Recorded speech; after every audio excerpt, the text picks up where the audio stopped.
Good morning students. आरोह second में जो काव्य खंड है उसमें पहला लेसन आत्म परिचय। ये हालावाद के प्रवर्तक, प्रेम और मस्ती के अमर गायक, उत्तर छायावाद के कवि हरवंश राय बच्चन द्वारा रचित उनकी प्रसिद्ध कविता है। ये निशा निमंत्रण काव्य संग्रह से अवतरित है। आइए हम इसके जो पहला पद है उसका सस्वर पठन करेंगे। मैं जग जीवन का भार लिए फिरता हूँ, फिर भी जीवन में प्यार लिए फिरता हूँ।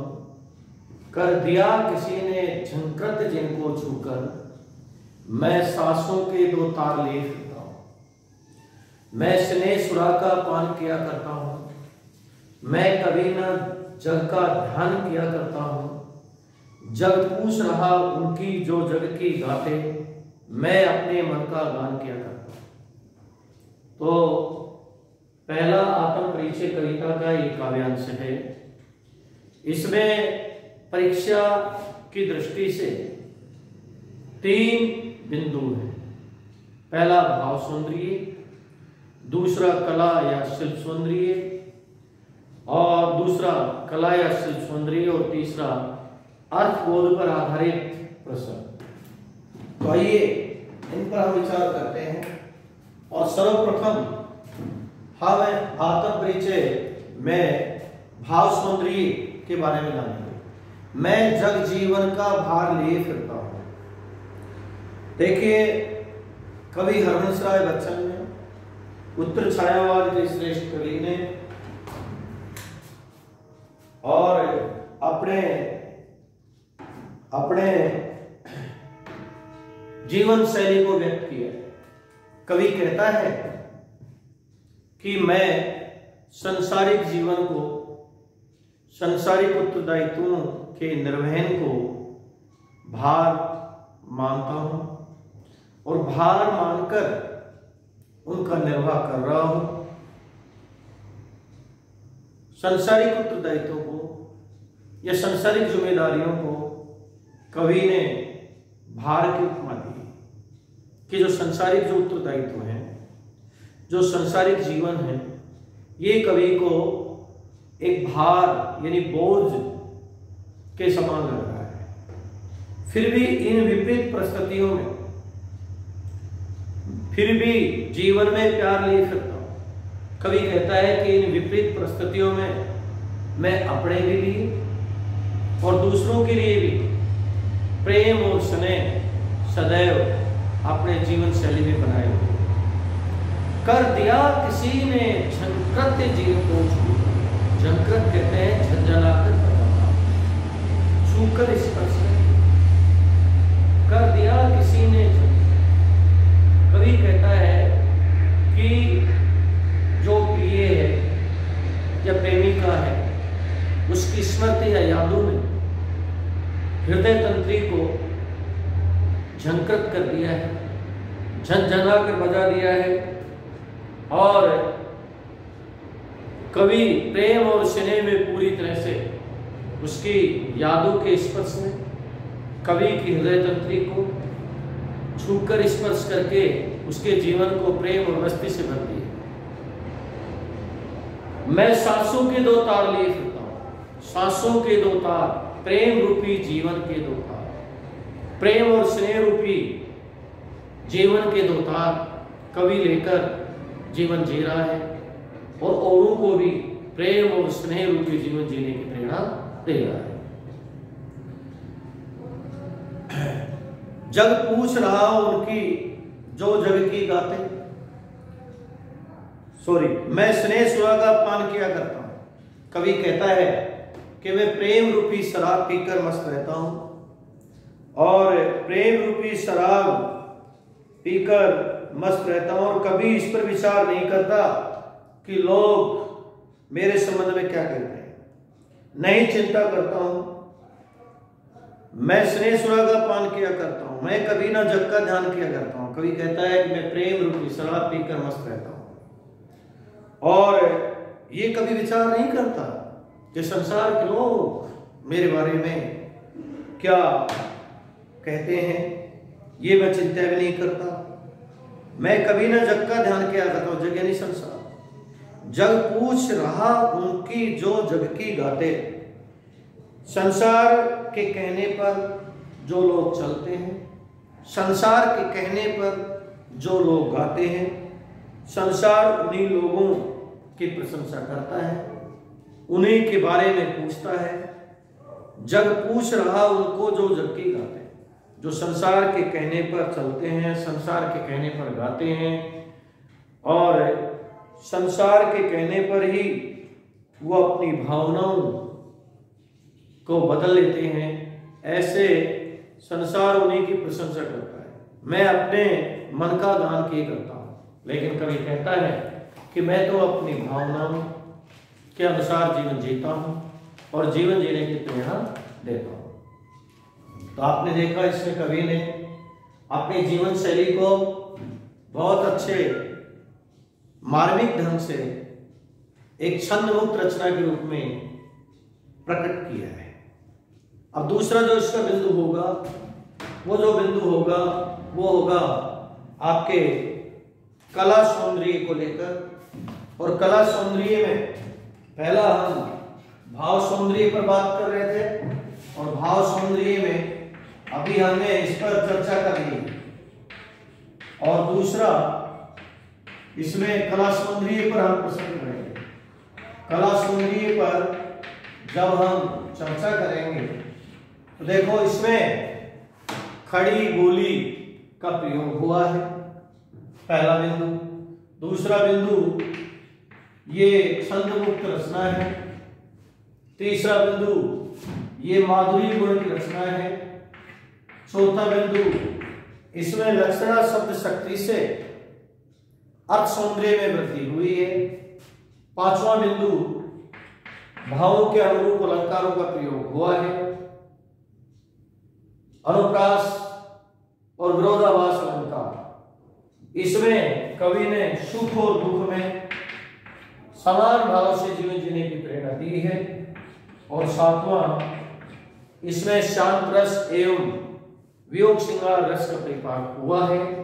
और आठवां हम इसमें लिखेंगे कवि इस काव्यांश में अपनी आत्मकथा कहता हुआ नजर आ रहा है। इस प्रकार से भाव सौंदर्य को लेकर प्रश्न हमने हल कर दिया। अगला जो अर्थ ग्रहण या अर्थ बोध पर आधारित प्रश्न जब इसमें हम करेंगे कि कवि जगजीवन का भाव व जीवन में प्यार से क्या आशय है, तो भालावाद के प्रवर्तक प्रेम व मस्ती के अमर गायक हरबंश राय बच्चन ने अपनी प्रसिद्ध कविता आत्म परिचय के माध्यम से उपयुक्त काव्यांश में अपने विरोधाभासी जीवन को व्यक्त किया है।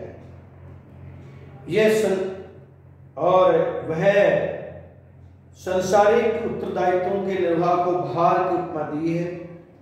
विपरीत परिस्थितियों में सामंजस्य रखते हुए अपने लिए और दूसरों के लिए प्रेम स्नेह जीवन में भरे रखता है। अतः विपरीत परिस्थितियों में जीवन को अनित बनाए रखते हुए प्रेम और मस्ती के साथ जीवन जीने की प्रेरणा देता है। तो ये इसका उत्तर होगा कि कवि जो संसार के उत्तरदायित्व हैं, संसार की जो जिम्मेदारियां हैं संसारिक जीवन की, उनको एक भार की उपमा दी है और अपने जीवन को विरोधाभासों का सामंजस्य बताते हुए विरोधाभासों के बीच भी रहकर प्रेम और मस्ती के साथ जीवन जीने की प्रेरणा दी है। और देखिए, मैं कभी ना जग का ध्यान किया करता हूं, काव्य पंक्ति का आशय स्पष्ट कीजिए। प्रसिद्ध काव्य संग्रह निशा निमंत्रण की प्रसिद्ध कविता आत्म परिचय से उद्घृत से अवतरित उपयुक्त काव्यांश है। इसके रचयिता प्रेम और मस्ती के अमर गायक हरबंश राय बच्चन है। इस काव्यांश के माध्यम से या इस पंक्ति के माध्यम से कवि ने संसार के सापेक्ष रहकर जीवन जीने की प्रेरणा दी। देखो, संसार से निरपेक्ष रहकर जीवन नहीं जिया जा सकता, अलग होकर जीवन नहीं जिया जा सकता। विपत्तियों के बीच प्रेम और स्नेह के साथ जीवन जीने की प्रेरणा दी है कि संसार से निरपेक्ष रहना संभव नहीं है, क्योंकि मनुष्य का, कवि के भावनाओं के अनुसार मनुष्य का और संसार का टकराव और अलगाव का संबंध बना रहता है। लेकिन फिर भी संसार से निरपेक्ष होकर जीवन और जगत में संभव नहीं है। संसार के सापेक्ष रहकर ही जीवन जिया जा सकता है। संसार की जो नुक्ताचीनी की आदत है, संसार की जो कमियां निकालने की आदत है, जो चापलूसी करने की आदत है, उस पर ध्यान न देते हुए कवि प्रेम भाव के सहारे जीवन में आगे बढ़ना चाहता है और आगे बढ़ने की प्रेरणा देता है। जीवन को प्रेम और मस्ती से ही आनंदमयी बनाया जा सकता है। ये इसका तीसरी काव्य पंक्ति जो हमने पढ़ी, जग पूछ रहा उनको जो जग की गाते, पंक्ति से कवि का क्या आशय? तो हालावाद के प्रवर्तक हरविंद राय बच्चन ने अपनी कविता आत्म परिचय में संसार की स्वार्थपरता को उपयुक्त पंक्ति में व्यक्त किया है। स्वार्थ युक्त संसार के लोग केवल उसी की महिमा का गुणगान करते हैं जो मनमानी बातें करते हैं तथा जो चापलूसी के सहारे जीवन जीते हैं। संसार ऐसे लोगों की ही गुणगान करते हैं, लेकिन कवि संसार की चिंता नहीं करता, संसार के अनुसार जीवन नहीं जीता। वह तो अपने मन की भावना के अनुसार जीवन जीता है और जीवन जीने की प्रेरणा देता है। मैं अपने मन का गान किया करता हूं, पंक्ति में निहित भाव को स्पष्ट कीजिए। प्रेम और मस्ती के अमर गायक हरवंश राय बच्चन ने उपयुक्त काव्य पंक्ति में जीवन के मर्म को व्यक्त किया है कि बाजार से गुजरा हूं, खरीदार नहीं हूं, के अनुसार संसार में रहते हुए भी संसारिक लोगों की नुक्ताचीनी कमी निकालने, वह स्वार्थीपन पर ध्यान न देकर अपनी मस्ती में मगन रहते हुए हृदयगत भावों को कविता में व्यक्त करता हुआ जीवन जीता है। कि संसार में रहकर संसारिक लोगों की नुक्ताचीनी और स्वार्थी भाव पर ध्यान न देकर अपने मन के भावों के अनुसार ही जीवन जीने की प्रेरणा दी है। ये हमने पहला जो काव्यांश था, इसके ये प्रश्न हल कर दिए हैं। दूसरा देखिए, मैं निज उर के उद्गार लिए फिरता हूं, मैं निज उर के उपहार लिए फिरता हूं, है ये अपूर्ण संसार में मुझको भाता, मैं सपनों का संसार लिए फिरता हूं। मैं जला हृदय में अग्नि दहा करता हूं, दुख सुख दोनों में मगन रहा करता हूं। जग भवसागर तरने को नाव बनाए, मैं भव मौजों पर मस्त बहा करता हूं, मैं भव मौजों पर मस्त बहा करता हूं। उर कहते हैं हृदय, उद्गार का अर्थ है भाव या विचार, निज या निश्चय, उपहार का अर्थ है भेंट, और इसके बाद भवसागर संसार रूपी सागर, नाव प्रेम रूपी नाव, भव संसार, मौजों का अर्थ है लहरों। इसमें सर्वप्रथम हम दूसरा जो ये काव्यांश है, इस काव्यांश में भाव सौंदर्य देखेंगे। देखो, इस काव्यांश में मैं निज उर का उद्गार लिए फिरता हूं, मैं निज उर के उपहार लिए फिरता हूं, है ये अपूर्ण संसार में मुझको भाता, मैं सपनों का संसार लिए फिरता हूं। मैं जला हृदय मैं अग्नि दहा करता हूं, सुख दुख दोनों में मगन रहा करता हूं। जग भवसागर तरने को नाव बनाए, मैं भव मौजों पर मस्त रहा करता हूं। देखो, इसमें अपने मनोभावों को व्यक्त किया है कवि संसार के बारे में और संसार के बारे में हृदय में नए नए भाव रखता है। मैं निज उर के उद्गार लिए फिरता हूँ, यानी कवि संसार के बारे में बिल्कुल अपने हृदय में नए नए भाव रखता है। उन्हीं भावों को लेकर मैं निज उर के उद्गार लिए फिरता हूँ।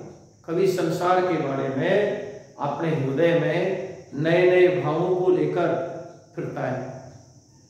मैं निज उर के उपहार लिए फिरता हूँ और उन्हीं नए नए भावों विचारों को लेकर कवि उमड़ता है, प्रेम और स्नेह से भरता रहता है।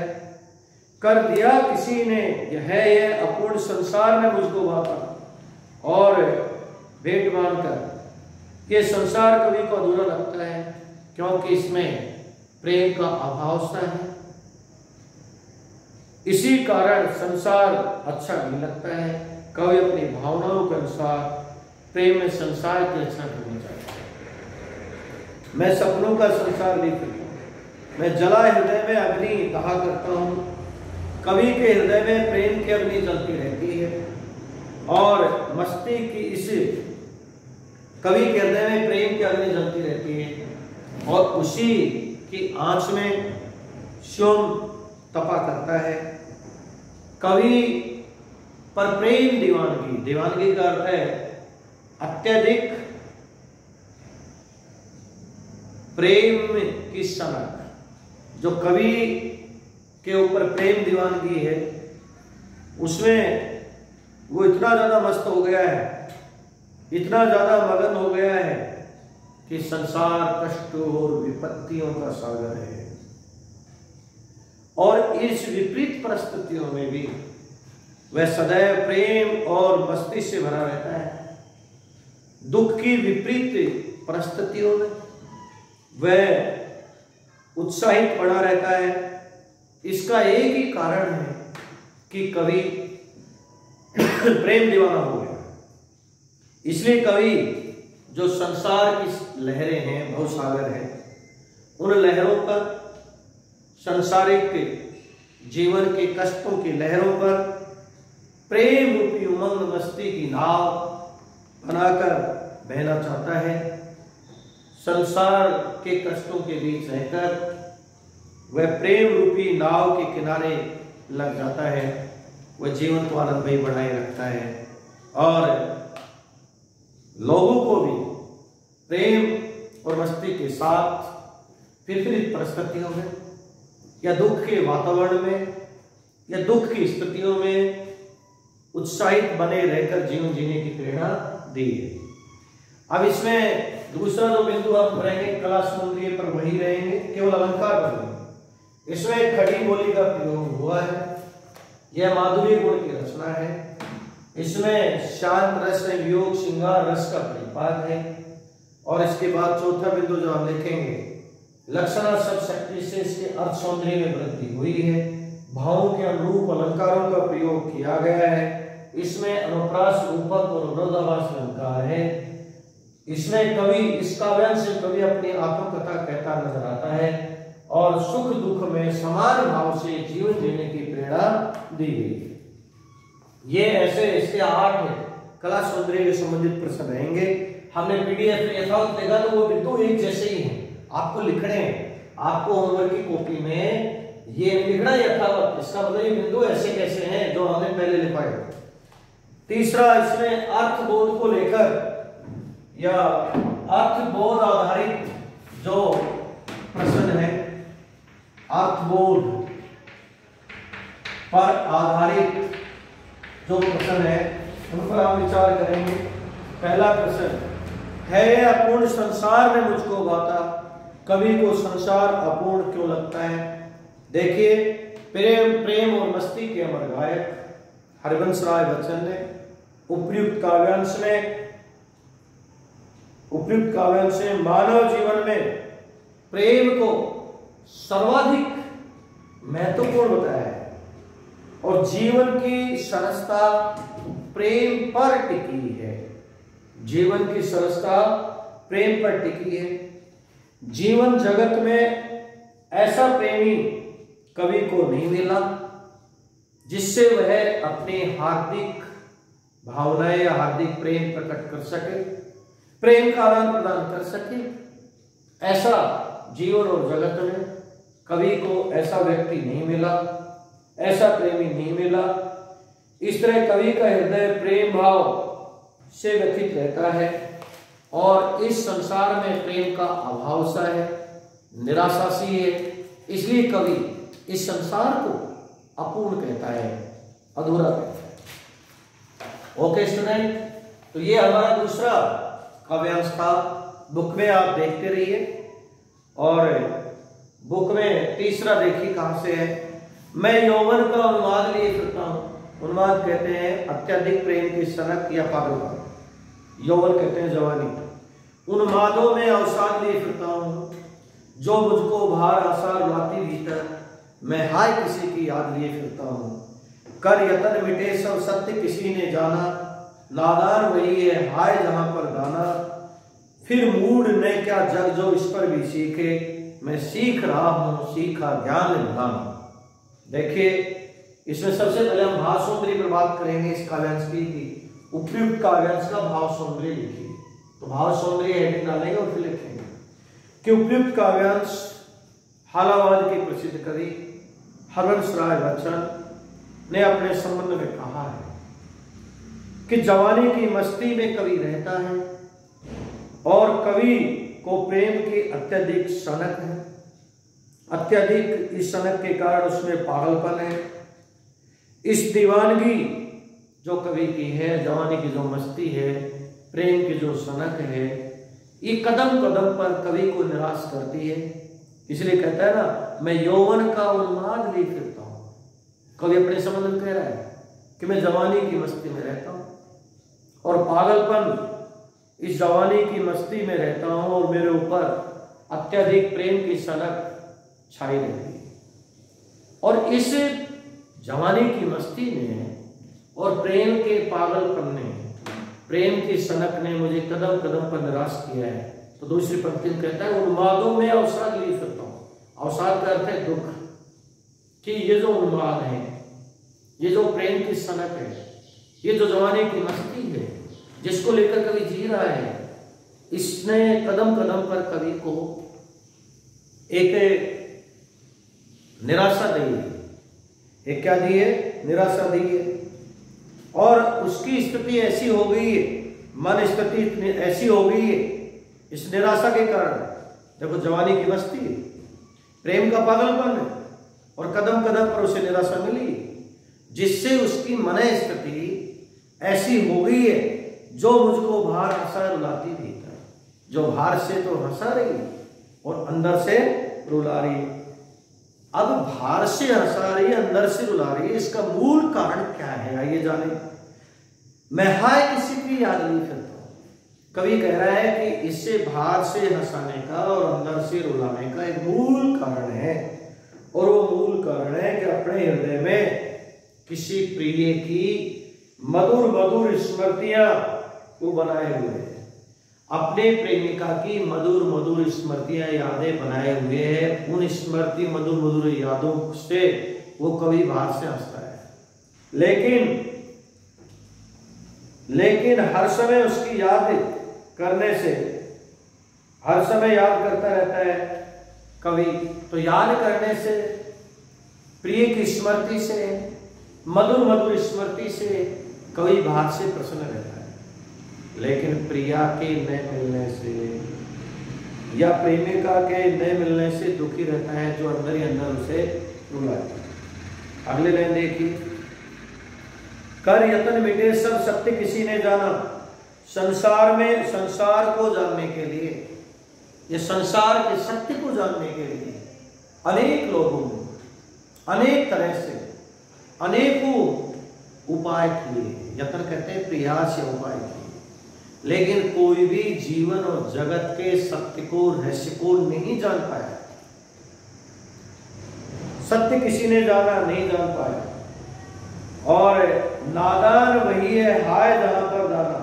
लेकिन जहां, जिस तरफ भी देखो, जहां भी देखो, लोगों को धन, वैभव और समृद्धि के साधन मिले, सब उसको चुगने में लग गए। दाना कहते हैं दाना चुगना, सब चुगने में लग गए, इकट्ठा करने में लग गए, नासमझी करने लग गए। क्योंकि जीवन का सत्य धन, वैभव और समृद्धि का संग्रह करना नहीं, जीवन का सत्य उसकी सरलता में है। और सरलता जीवन के प्रेम पर टिकी हुई है।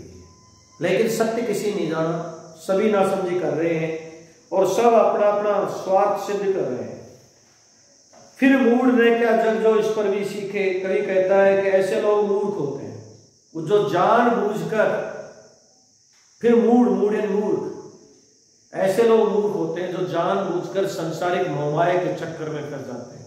ये जानते भी हैं कि संसारिक मोहमाया के चक्कर में फंसना अच्छा नहीं है, फिर वो संसारिक मोहमाया के चक्कर में फंसे रहते हैं, स्वार्थ सिद्धि करते रहते हैं, धन, वैभव और समृद्धि के साधन इकट्ठे करते रहते हैं, फिर वो ना समझ। अगला देखिए, मैं सीख रहा हूं, सीखा ज्ञान बुलाऊं।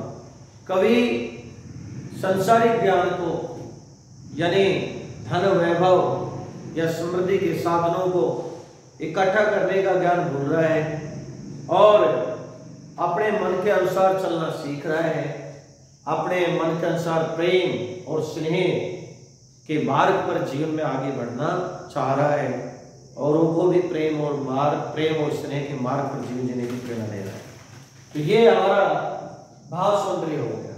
अब कला सौंदर्य की जब हम बात करेंगे तो इसमें खड़ी बोली का प्रयोग हुआ है, ये छंद मुक्त रचना है, ये माधुर्य गुण की रचना है, इसमें शांत रस, वियोग श्रृंगार रस, मुख्यतः तो वियोग श्रृंगार रस है, वियोग श्रृंगार रस का परिपाक है। लक्षणा सब शक्ति से उपयुक्त काव्यांश के अर्थ सौंदर्य में वृद्धि हुई है। इस काव्यांश में कवि अपनी आत्मकथा कहता हुआ नजर आ रहा है और विपरीत परिस्थितियों में संसारिक मोहमाया को छोड़कर सुख और दुख में समभाव से रहने की प्रेरणा दे रहा है। और इसके बाद इसमें जो अलंकार होंगे वो होंगे अनुप्रास और विरोधाभास अलंकार, ये तीन होंगे। चौथा देखिए, और जग और कहाँ का नाता, मैं बना बना कितने जग रोज मिटाता, जग जिस पृथ्वी पर जोड़ा करता वैभव, मैं प्रति पग से उस पृथ्वी को ठुकराता, मैं निज रोदन में राग लिए फिरता हूँ, शीतल वाणी में आग लिए फिरता हूँ, हो जिस पर भूपों के प्रसाद निछावर, मैं वह खंडर का भाग लिए फिरता हूँ। देखो, इसमें सबसे पहले हम भाव सौंदर्य बात करेंगे इस काव्यांश में। तो उपयुक्त काव्यांश हालावाद के प्रवर्तक हरबंस राय, उपयुक्त काव्यांश के रचयिता हरबंस राय बच्चन है। इनकी प्रसिद्ध कविता आत्म परिचय से अवतरित है। इसमें कवि ने अपनी व्यथा को प्रकट किया है और कहा है कि मैं और जग अपनी आत्मकथा की अपनी सोच में और संसार की सोच में अंतर बताया है कि मैं और जग संसार, और इसको बड़ी अलंकारिक शैली बताया है कि मेरी सोच में और संसार की सोच में अंतर है। मेरी सोच निस्वार्थ है, मेरी सोच प्रेम और स्नेह से युक्त है, जबकि संसार की सोच स्वार्थ से युक्त है, स्वार्थीपन। इसलिए इनमें नाता यानी कोई संबंध नहीं है, कोई संबंध नहीं है। संसार के साथ कवि का टकराव, अलगाव चलता रहता है, क्योंकि जब सोच में अंतर है तो टकराव और अलगाव चलता रहता है। कवि रोज अपनी भावनाओं के अनुसार आदर्श संसार की रचना करता है, उससे पूरी तरह संतुष्ट नहीं होने पर मिटा देता है, फिर अपनी भावनाओं के अनुसार रोज नित्य नए संसारों की रचना करता है, फिर संतुष्ट नहीं होने पर उसे मिटा देता है। यह संसार जिस धन वैभव को एकत्र करता है, जग जिस पृथ्वी पर जोड़ा करता वैभव, कि ये संसार जिस पृथ्वी पर धन समृद्धि को इकट्ठा करता है, मैं उस पृथ्वी को प्रतिपग ठुकराता, कवि उस पृथ्वी को, उस धन वैभव को ठुकरा देता है और सत्य और प्रेम की मार्ग पर बढ़ना चाहता है। अगला देखिए, इसके बाद क्या था, मैं निर्रोधन में राग लिए फिरता हूं, कवि में प्रेम भाव छलकता है और उसका ये प्रेम भाव उसके गीतों के आंसू में बहता है। मैं निज रोदन में राग लिए फिरता हूं, राग यानी प्रेम, रोदन यानी रोदन। कवि में प्रेम भाव छलकता है, कवि प्रेम भाव से सराबोर है। जब वो रोता है तो उसके रोने से, उसके आंसुओं से वह प्रेम भाव बहता है। शीतल वाणी में आग लिए फिरता हूं, शीतल कहते हैं कोमल, जो उसकी कोमल और शीतल वाणी है, उसमें प्रेम की तीव्र उष्मा और वेदना का भाव है। हो जिस पर भूपों के प्रसाद निछावर, हो जिस पर भूपों के प्रसाद निछावर, कवि कहता है कि इस धरती पर राजाओं के महल विद्यमान हैं और उन महलों पर और जीवन रूपी कवि का प्रेम के अभाव के कारण जीवन रूपी जो भवन है वो खंडर सा हो गया है। भवन खंडर कहते हैं टूटा हुआ हो गया है, लेकिन फिर भी अपने खंडर से प्रेम रूपी जीवन को, प्रेम रूपी जीवन या महल को वे राजाओं के बड़े बड़े धन वैभवशाली महलों पर नौछावर करता है। फिर हम कला सौंदर्य बात करेंगे। इसमें खड़ी बोली का प्रयोग हुआ है, ये छंद मुक्त रचना है, यह माधुर्य गुण की सुंदर रचना है। इसमें भावों के अनुरूप अलंकारों का प्रयोग हुआ है। इसमें अनुप्रास, यूपक और 3 बार यमक अलंकार का प्रयोग हुआ है। और इसके बाद हम देखेंगे इसमें कवि अपनी आत्मकथा कहता हुआ नजर आता है और संसार में प्रेम और स्नेह से जीवन जीने की प्रेरणा दी गई। ओके स्टूडेंट, अब हमारे 2 काव्यांश और बचे, उनको बाद में करेंगे।